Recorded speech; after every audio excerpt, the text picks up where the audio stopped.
পৃথিবীতে সব কিছুর ক্ষমা পাওয়া সম্ভব, কিন্তু একটা বিষয়ে ক্ষমা তো সম্ভবই না, আল্লাহ পাকও তাকে ক্ষমা করবেন না যতক্ষণ না পর্যন্ত ওইটা পূরণ করা না হয়। সেটা কি?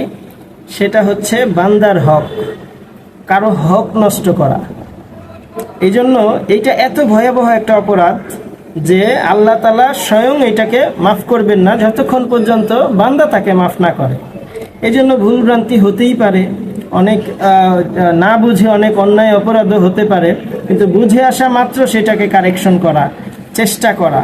এমন হইল যে আমি একজনের 10 টাকা নষ্ট করে ফেলেছি, আমি বুঝি নাই, যখন বুঝে আসছে আমার উচিত তাকে ফিরাই দেয়া।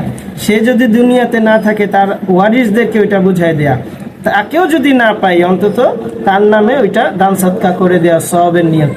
কারণ কাল কিয়ামতের দিনে ওই জিনিস বান্দার হক বুঝাই দেওয়ার আগ পর্যন্ত কোনো ব্যক্তি এক কদম আগাইতে পারবে না।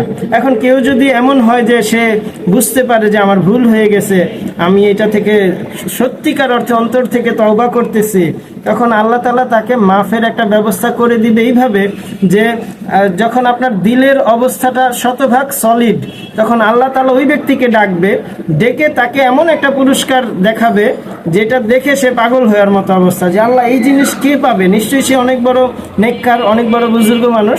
আল্লাহ বলবে যে এই জিনিস তুমি পাবা যদি তোমার এই ভাইকে তুমি মাফ করে দাও, তখন এটা মিটমাট হবে। কিন্তু সেই সিচুয়েশনে যাওয়ার জন্য আপনাকে যেটা করতে হবে যে অন্তর থেকে তওবা করতে হবে, এখন থেকেই চেষ্টা করতে হবে বান্দার ওই হকটা যেন আদায় করা যায়, এবং যথাসম্ভব চেষ্টা করা। যদি আপনার ইন্তেকালও হয়ে যায় তার আগ পর্যন্ত আপনি চেষ্টা করতে থাকেন। 10 টাকা নষ্ট করেছেন, আপনি শুরু করেন না 1 পয়সা দিয়ে, 2 টাকা দিয়ে সারছেন, আপনার ইন্তেকাল হয়ে গেছে, আল্লাহ আপনার মাফির ব্যবস্থা করে দেবে, কিন্তু আপনি চেষ্টাই করেন নাই, আপনার ভিতরে কোনো আগ্রহই নাই, ফিলিংসই নাই, তাহলে কিন্তু আপনি আটকা পড়ে যাবেন। এই জন্য পৃথিবীর সবচেয়ে ভয়াবহ একটা অপরাধ হচ্ছে বান্দার হক নষ্ট করা। এই ব্যাপারে খুব সাবধান থাকা আমাদের সবার জন্য জরুরি। আল্লাহ হেফাজত করে।